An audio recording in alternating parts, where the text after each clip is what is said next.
Fondo per i risparmiatori truffati dalle banche, il governo rassicura, il 1,5 miliardi annunciato c'è e verrà erogato, confermato però che sarà spalmato in un triennio.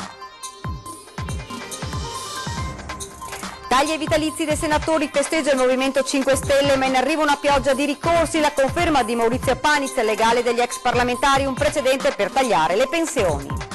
L'aria è tornata più respirabile a Padova, dove da domani potranno tornare a circolare anche i veicoli diesel Euro 4. Sono ore di angoscia per i familiari di un'anziana di Vetrego che ieri si è allontanata da casa senza fare il ritorno. La donna soffrirebbe di vuoti di memoria. Non aveva fatto rientro a casa la donna di 58 anni bellunesi di cui si erano perse le tracce ieri. Oggi i soccorritori hanno trovato il corpo senza vita poco distante dalla sua abitazione. Dopo le dichiarazioni del sindaco di Venezia Brugnaro, che aveva parlato di vigili come Batman, arriva la replica sdegnata della comunità nigeriana, parole vergognose. Sabato 27 ottobre a Villorba torna l'iniziativa Live for AIL, concerto per raccogliere fondi a favore dell'AIL per la ricerca e la cura delle leucemie.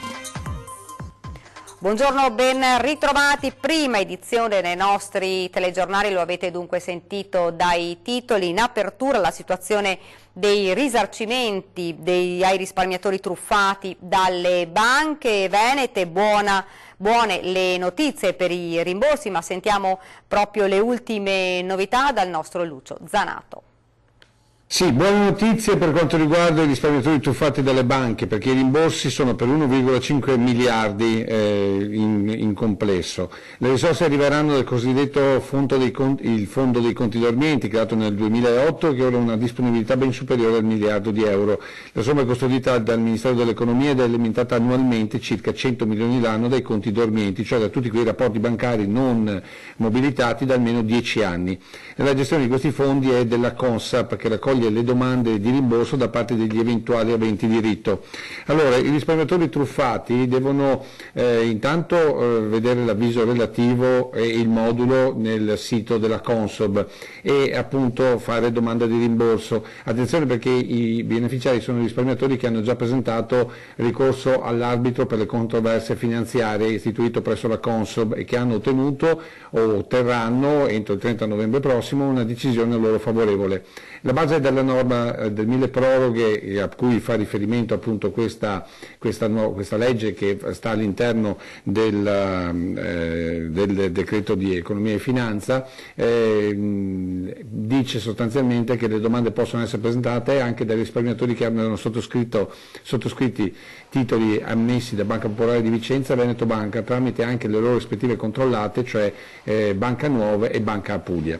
Il dato appunto positivo è stato confermato nonostante ieri avesse cominciato a circolare la voce che nel documento di economia e finanza inviato a Bruxelles non ci fosse menzione di questo fondo, ma semplicemente perché non è fatto in deficit, cioè fa parte di un'altra partita di giro del bilancio dello Stato, tutto qui, ed è una sottolineatura che è stata confermata dal sottosegretario all'economia e finanza al Ministero, ovvero Massimo Bitonci. Quindi, ritornando alla notizia principale, ai risparmiatori truffati dalle banche ci sarà complessivamente un rimborso per 1,5 miliardi di euro, e quindi una buona notizia per chi ha penato fino adesso nell'attesa di poter vedere almeno in parte ristorato ciò che hanno perso con le due banche venete.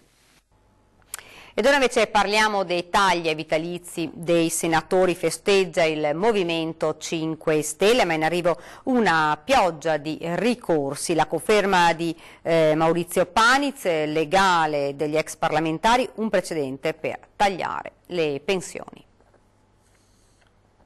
Bye bye vitalizi, esulta il Movimento 5 Stelle dopo l'approvazione anche al Senato del taglio dei vitalizi con tanto di festeggiamenti e cartelli a Palazzo Madama. Promessa mantenuta, bye bye vitalizi anche per gli ex senatori. Questo privilegio non esisterà più per nessuno. Evviva! Così il vice premier Luigi Di Maio ha commentato su Instagram il provvedimento approvato con 10 voti favorevoli e un astenuto. Usciti dall'aula i senatori di Forza Italia e PD, ma solo per evitare ricorsi che saranno saranno tantissimi, ha sottolineato il presidente del PD Martina, concludendo: temo che sia incostituzionale, è giusto farlo, ma bisogna farlo bene. Chi si prepara alle barricate intanto sono gli avvocati degli ex senatori, tra i quali l'ex parlamentare bellunese Maurizio Paniz. La preoccupazione rimane per tutti i pensionati italiani, perché se passa il principio per cui si possono tagliare i vitalizi, passa il principio per cui si possono tagliare tutte le pensioni, tant'è vero che il governo ha già cominciato a tagliare quelle sopra i 4.500 euro dopo aver discusso di tagliare quelle sopra i 3.000 euro, e io non escludo che nel giro di poco si scenda dai 4.500 verso i 3.000, perché con i provvedimenti che sono stati assunti il governo ha uno straordinario bisogno di denaro e quindi non può che prenderlo dalle tasche dei cittadini. Ed ora si annuncia una pioggia di ricorsi, così come è accaduto per il taglio ai vitalizi dei deputati. Personalmente ho depositato già 517 ricorsi e credo complessivamente ne siano stati depositati circa 1200-1300, e per i senatori più o meno ci sarà la metà dei numeri che hanno interessato la platea degli ex deputati, perché i senatori sono, come è noto, in numero della metà rispetto a quello dei deputati. E se i ricorsi saranno accolti, prosegue Paniz, per lo Stato non sarebbe certo un affare. Sicuramente danno l'impressione di voler colpire la casta, naturalmente la casta degli altri e non la casta propria, però il risultato finale sarà che la Camera, quindi lo Stato, sarà costretto a pagare non solo il capitale che ha apparentemente risparmiato, ma anche interessi, svalutazione e spese. Non credo che questo sia un grande affare per lo Stato. Ed ora invece ci spostiamo a Padova, dove l'aria è tornata più respirabile e da domani potranno tornare a circolare anche i veicoli diesel Euro 4. Il fuoco del semaforo anti-inquinamento torna verde. Da venerdì a Padova potranno circolare di nuovo i veicoli diesel Euro 4, fermi da martedì, quando il tasso di inquinanti presenti nell'aria aveva fatto scattare l'allerta arancione. A stabilire la retromarcia i dati che arrivano dalla centralina dell'ARPAV, quella dell'Arcella, dove il famigerato PM10 è sceso sotto soglia, facendo registrare un valore di 45 microgrammi per metro cubo. Cittadini disciplinati tutto sommato e rigorosi al rispetto del provvedimento, nonostante le difficoltà, soprattutto per chi si muove per lavoro e per le categorie economiche, commercianti e artigiani. Solo 3 le multe staccate dalla polizia locale nella giornata di martedì, primo giorno di passaggio a livello arancione. Restano i provvedimenti per il riscaldamento, i divieti di accensione di fuochi all'aperto. Aperti a Palazzo Moroni 2 bandi per l'assegnazione di contributi a fondo perduto per cambiare l'impianto di riscaldamento di casa e per la trasformazione dell'auto da benzina o gasolio a GPL e metano. Continuano nel Miranese le ricerche della 77enne scomparsa da Vetrego. Sentiamo tutti i dettagli da Tiziana Bolognani. Sì, buongiorno da Milano, e proprio come avete detto da studio, da ieri sera si sono perse le tracce di un'anziana, si chiama Gianna Salviato. La donna, 77 anni, vive con il marito nella frazione di Vetrego, da dove si è allontanata, pare per raggiungere Scaltenigo, che è un'altra frazione per l'appunto del comune di Milano. L'allarme è stato dato dai familiari ieri sera, che temono per la salute della donna, che soffre di vuoti di memoria e potrebbe avere perso l'orientamento. Ieri sera si sono mossi i vigili del fuoco con l'elicottero e il nucleo sommozzatori per il perlustramento dei corsi d'acqua limitrofi alla strada. Della scomparsa si è occupata anche la trasmissione televisiva Chi l'ha visto, ma fino ad ora non sono arrivate segnalazioni attendibili. Al momento della scomparsa la donna, che porta gli occhiali ed è alta circa 1,70 m, indossava un cardigan marrone, una gonna grigia e un paio di ciabatte bianche. È tutto, a voi. Ed è invece terminata tragicamente la scomparsa di un'altra donna nel Bellunese. È stata trovata senza vita la 58enne di Lentiai, le cui ricerche erano partite nella notte dopo che non aveva fatto rientro nella propria abitazione. Si trovava vicino ad una casera poco distante da casa. Una volta ottenuto il nulla osta della magistratura per la rimozione della salma ricomposta in barellata, è stata trasportata dai soccorritori fino alla strada per essere affidata al carro funebre. Erano presenti il soccorso alpino di Feltre, vigili del fuoco e di carabinieri. E invece adesso ci spostiamo sempre nel veneziano, dove se vi ricordate le dichiarazioni di Brugnaro hanno fatto però indignare la comunità nigeriana. Sentiamo. Sì, buongiorno da Venezia, dove a quasi 2 settimane dalle ormai celebri parole del sindaco Luigi Brugnaro riguardo ai vigili Batman è arrivata la reazione sdegnata della comunità nigeriana. Brugnaro aveva dichiarato pubblicamente, spiegando l'assunzione dei nuovi giovani vigili, li abbiamo assunti con la logica del cronometro per vedere se sapevano correre. Farà anche ridere, però quando il nigeriano scappa fa 5 km, i nostri vigili giovani lo rincorrono e quando si ferma con la lingua fuori gli chiedono: chi siete? Siamo Batman. Questa è la dichiarazione di Brugnaro. Soltanto ieri è arrivata la risposta di Iriakannu Ogge Samson, presidente della comunità nigeriana in Italia, che parla di parole vergognose e disumane. Una dichiarazione di quel tipo da un'autorità come quella di Venezia mette in pericolo le vite e l'incolumità dei nigeriani, sostiene il clima di odio xenofobo e anti-immigrati in Italia oggi ci fa sentire spaventati e minacciati, perseguitati non da un individuo ma da un'istituzione dello Stato. I nigeriani chiedono l'intervento del governo di Giuseppe Conte, del ministro dell'Interno Salvini e le scuse pubbliche di Brugnaro, perché appunto sostengono che i nigeriani in Italia si sentano e siano ingiustamente perseguitati. Questo è quanto. Ulteriori aggiornamenti su questa vicenda nelle prossime edizioni dei nostri telegiornali. Continuiamo con la cronaca. Ha patteggiato 1 anno e 11 mesi di pena per aver ricattato il suo ex capo, un imprenditore di Cittadella, con la minaccia di dire alla moglie della loro relazione. Una 41enne di Loria dovrà anche pagare i danni. Aveva incassato dal suo ex capo 20.000 euro per tacere sulla loro relazione con la moglie di lui. Sara Andretta, 41 anni, di Loria, Treviso, ha patteggiato la pena di 1 anno, 11 mesi e 20 giorni e una multa di 1.500 euro per il reato di estorsione. Il giudice, dato che la donna era incensurata, ha stabilito la sospensione della pena, ma anche il versamento di 10.000 euro di risarcimento danni.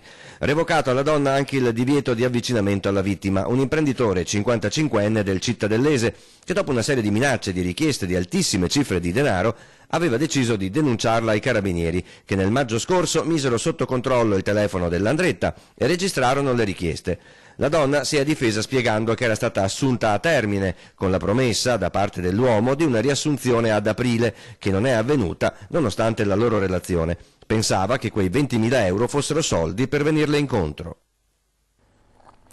Da oggi c'è il crocefisso nella sala giunta di Palazzo Trissino. È stato donato dall'assessore alla trasparenza Isabella Dotto. Sentiamo. Il cuore politico di Vicenza. Siamo nella sala giunta di Palazzo Trissino e attorno a questo tavolo si riuniscono gli assessori per decidere il futuro della città. Ma oggi, oltre al sindaco e ai suoi assessori, in questa sala c'è una nuova presenza. Scopriamo insieme di che cosa si tratta. Isabella Dotto, assessore alla trasparenza del Comune di Vicenza. Allora, sveliamo ai nostri telespettatori la novità assoluta di oggi? Oggi l'assessore alla trasparenza ha voluto donare a questa giunta il simbolo del crocifisso.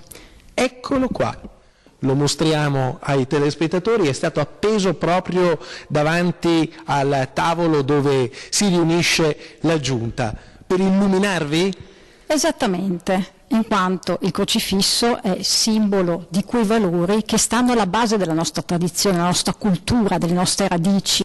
D'altra parte pensiamo che noi, popolo di vicentini, siamo strettamente legati a questi valori, quale la libertà, quale l'uguaglianza, la pace, la fratellanza, e sono giustamente alla base appunto della nostra identità. Quando noi ci riuniamo in questa sala, la sala della giunta, e facciamo appunto le nostre riunioni, facciamo delle scelte. Le scelte che facciamo, le facciamo per i nostri vicentini, per i nostri cittadini. Ebbene, io penso che queste scelte debbano essere fatte tenendo conto di quei valori che il crocifisso ci rappresenta. D'altra parte siamo a Vicenza, il simbolo è la croce. Bene, quindi questo crocifisso da oggi sarà attaccato al muro della Giunta Comunale di Vicenza. Oltretutto si tratta di una piccola opera d'arte che arriva da Bassano del Grappa. Esattamente. È stato realizzato, è stato creato da un giovane artista della terra appunto bassanese, terra di ceramica, come Nove, ed è stato appunto creato da questa persona che ha la fortuna di avere il sapere nelle proprie mani. È un prodotto del nostro territorio. Quindi un'opera artigianale vicentina. E quando ha donato questo crocifisso oggi alla Giunta il sindaco e gli assessori, che cosa hanno risposto? Hanno apprezzato, anche perché tutti noi convintamente pensiamo che il crocifisso sia simbolo della nostra identità. D'altra parte anche il Consiglio di Stato e la Corte Europea dei diritti dell'uomo hanno sancito che il crocifisso non è solo un simbolo religioso. Esattamente, il crocifisso non è un simbolo religioso, ma è altresì un simbolo identitario della evoluzione storica della nostra comunità italiana. E allora noi ringraziamo l'assessore Isabella Dotto che ha regalato questo crocefisso alla Giunta. Da oggi illuminerà le scelte del sindaco e degli assessori quando dovranno determinare il destino di Vicenza. Interrogazione parlamentare del deputato Domenech sullo stato di strade e ponti dell'Alto Trevigiano. Sentiamo. Ponti e strade dell'Alto Trevigiano sotto la lente di ingrandimento. Il deputato PD Roger Domenech ha presentato un'interrogazione al ministro dei trasporti Toninelli sulla sicurezza delle infrastrutture della Marca, in particolare sulla strada provinciale 422 e sulla strada provinciale 151. Da abitanti e turisti continuano ad arrivare segnalazioni sullo stato del ponte Serenissimo in località Fratte nel comune di Fregona lungo la provinciale 422, spiega Domenech, e sui ponti Piai e Breda lungo la provinciale 151 dove vi sono le grotte del Caglieron, sito naturalistico terzo classificato nel 2016 all'8° censimento dei luoghi del cuore del FAI, con oltre 38.000 voti e meta sempre più ambita dai turisti.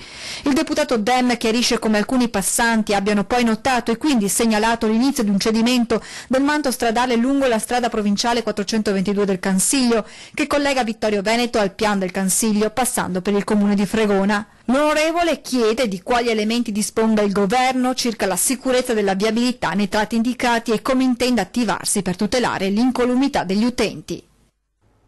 Ed ora ci fermiamo un attimo, c'è la pubblicità.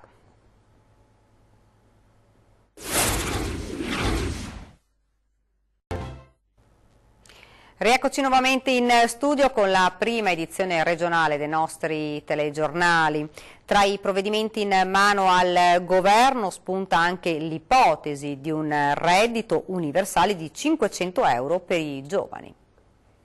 500 euro al mese per i giovani diplomati o laureati tra i 18 e i 26 anni. Nella partita sul reddito di cittadinanza, di cui si stanno giocando le fasi cruciali, spunta anche l'ipotesi di un vero e proprio reddito universale per i giovani. Un assegno mensile di 500 euro della durata massima di 2 anni e non subordinato alla condizione economica del beneficiario. Così almeno si apprende dalle notizie che trapelano dalle riunioni di governo. Solo un'ipotesi dunque, una proposta da prendere come tale, ma destinata a far discutere. Secondo me è una buona opportunità, basta che non vadano sprecati, diciamo. Con quali criteri vengono dati questi 500 euro? A tutti a prescindere dai 18 ai 27? Potrebbe essere una cosa positiva come negativa, dipende sempre dall'utilizzo che viene fatto, perché ad essere sinceri probabilmente nessuno li userebbe realmente per fini di studio. Diciamo che è bene se è strutturata bene la cosa, perché magari ci sono gente che se ne può approfittare. Mi sembra ognuno come tutti quanti bisogna lavorare, poi quello che penso mi... Io credo che sia una cosa giusta per incentivare comunque i giovani a... comunque nel momento in cui vanno a studiare comunque a spendere dei soldini senza chiedere ai propri genitori, e comunque già il bonus che avevano dato precedentemente dei 500 euro per la cultura può essere una buona proposta. È abituati in massa bene, nel senso una volta si andava anche presto a lavorare, adesso... Dato che i giovani hanno sempre, tra virgolette, le tasche bucate, gli studenti ancora di più per via dell'università che comunque costa, è una buona opportunità per tutti. Ma con tutti questi soldi poi la voglia di studiare rimane o se ne va? No, la voglia di studiare, se una persona è determinata a studiare rimane sicuramente. Penso che i giovani, sebbene che si guadagna, può permettendo sempre il lavoro, insomma, chi trova il lavoro, però dargli i soldi così, regalarli, non sono tanto d'accordo. Retata contro gli abbandoni di rifiuti in dogana Treviso, beccati 8 ecovandali che lasciavano l'immondizia nei contenitori riservati ai trasportatori, nei guai anche 2 ristoratori. Eccoli, immortalati dalle immagini delle fototrappole mentre scaricano sacchi di rifiuti di ogni tipo dentro e fuori i cassonetti della dogana di Treviso, destinati esclusivamente alla raccolta dell'immondizia degli autotrasportatori che qui sostano. Dopo mesi di indagini, gli uomini della vigilanza ambientale del consorzio Priula, in collaborazione con i carabinieri forestali di Treviso, sono riusciti a risalire a 8 ecofurbi responsabili appunto dell'illecito smaltimento. Si tratta di 6 utenze domestiche, quindi famiglie con regolare contratto dei rifiuti, e 2 aziende del settore ristorazione che pensavano così di risparmiare sulla bolletta. L'indagine è partita 5 mesi fa dalla segnalazione di alcuni cittadini. È frutto delle segnalazioni proprio di cittadini che hanno visto che c'erano questi abbandoni vicino a cassonetti peraltro, e da lì è partita un'indagine e con anche sistemi di videosorveglianza siamo riusciti a individuare anche i soggetti che hanno abbandonato. Per tutti ora scatteranno le sanzioni. Nel caso delle utenze domestiche può arrivare una sanzione fino a 600 euro, nel caso delle utenze non domestiche, in questo caso si tratta di ristoratori, le sanzioni sono molto più alte, sono di alcune migliaia di euro. I 2 ristoratori avevano affidato incautamente i propri rifiuti ad un privato che proponeva un servizio di raccolta e smaltimento totalmente illegale. Per mesi l'uomo ha abbandonato l'immondizia in dogana, caricando sulla collettività i costi dello smaltimento. Oltre alla pesante sanzione che dovrà pagare, l'ecovandalo è stato denunciato ed ora dovrà rispondere dei reati ambientali commessi. Sinergia tra l'ULSS 2 della marca trevigiana e l'AIL, l'obiettivo la ricerca e la cura delle leucemie. Finanziare la ricerca e la cura delle leucemie. Prosegue la sinergia tra l'ULSS 2 della marca e l'AIL. Dopo l'acquisto di un macchinario di ultimissima generazione per la caratterizzazione molecolare delle leucemie acute mieloidi, finanziato con oltre 300.000 euro, prosegue la raccolta fondi. Sabato 27 ottobre a Villorba la seconda edizione di Life for AIL, concerto finalizzato appunto alla raccolta fondi per AIL. La cura delle leucemie procede con terapie sempre più mirate ad individuare le alterazioni genetiche che causano la malattia. I fondi raccolti verranno appunto destinati al nuovo laboratorio dell'ematologia di Treviso. Il laboratorio che andiamo a finanziare con questa iniziativa è proprio un laboratorio che mira a identificare le specifiche alterazioni genetiche nella malattia di cui soffre una persona. Questa raccolta fondi serve a sostenere l'acquisto dei reagenti, di tutto, diciamo, quelle cose che servono per garantire il funzionamento di queste attrezzature che sono sofisticate e purtroppo quando sono sofisticate sono anche molto costose. Il reparto trevigiano di ematologia è nato all'inizio degli anni 2000 grazie all'apporto determinante dell'AIL di Treviso. Perché ha consentito alla nostra azienda, ora azienda 2 marca trevigiana, di acquisire non solo strumentazioni innovative ma anche il finanziamento di borse di studio per avere personale, dai tecnici laboratorio a biologi, addirittura anche professionisti, medici specialisti in ematologia. Da venerdì a domenica in via Santa Lucia, via Cavour e via Risorgimento nel cuore di Padova va in scena Sapori d'autunno, un viaggio alla scoperta delle aziende agricole della provincia. Radicchio, zucca, funghi, castagne, pere, salumi d'oca e molto altro. Un viaggio alla scoperta dei sapori di stagione del territorio grazie agli oltre 30 stand di aziende agricole del Padovano. Parliamo di Sapori d'autunno, evento in programma per 3 giorni nel fine settimana nel cuore della città. Valorizzare e potenziare ancora di più il percorso brevissimo che deve esserci tra il produttore e il consumatore.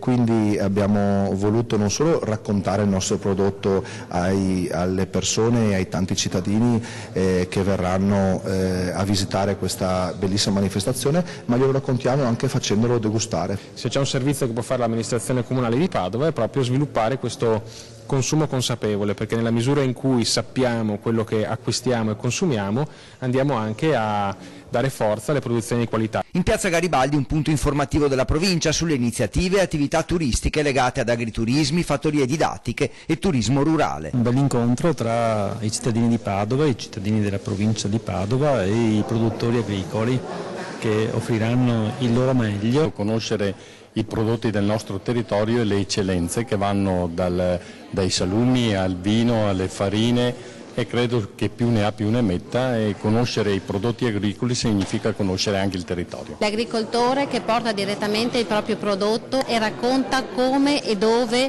alleva, come e dove coltiva, e anche dà qualche consiglio su come utilizzare i prodotti anche in cucina. Infine spazio a Team for Children, associazione che sostiene i ragazzi ricoverati in oncoematologia pediatrica. Noi chiediamo innanzitutto di acquistare i loro prodotti, che sono fantastici, e di lasciare l'euro magari di resto nelle cassettine che saranno proprio in tutti quanti i banchetti. Siamo arrivati al termine, vi ricordo fra qualche minuto la nostra trasmissione ore 13 con la CGIL di Treviso. Questa era l'ultima notizia, vi lascio le previsioni del tempo. Grazie davvero per averci seguito e buona giornata.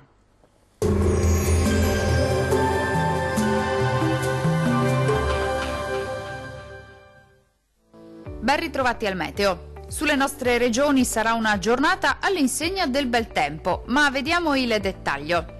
Sul Veneto sarà asciutto e stabile su tutti i settori. Tuttavia, al mattino il cielo si presenterà irregolarmente nuvoloso, ma senza altre conseguenze. Non sono infatti attesi fenomeni degni di nota. Più sole invece a partire dal pomeriggio. Temperature in lieve aumento con minime tra 13 e 16 gradi. Valori massimi compresi invece tra 21 e 25 gradi circa. Diamo ora uno sguardo al Friuli Venezia Giulia. Situazione molto simile, con il cielo che risulterà irregolarmente nuvoloso e spesso coperto al mattino, specie sulle aree costiere, ma il tempo si manterrà asciutto e stabile. Non sono attese piogge, via via più soleggiato col passare delle ore. Temperature minime tra 14 e 16 gradi, massime molto miti tra 22 e 25 gradi circa. Vediamo infine la situazione del Trentino Alto Adige. Non cambia di molto la previsione. Molte nubi sui settori meridionali della nostra regione al mattino, ma in genere senza fenomeni associati. Maggiori spazi soleggiati invece nella seconda parte della settimana. Temperature stazionarie ma molto miti, con minime tra 14 e 16 gradi, massime intorno ai 24 gradi. Dal meteo di Antenna 3 è tutto. Arrivederci.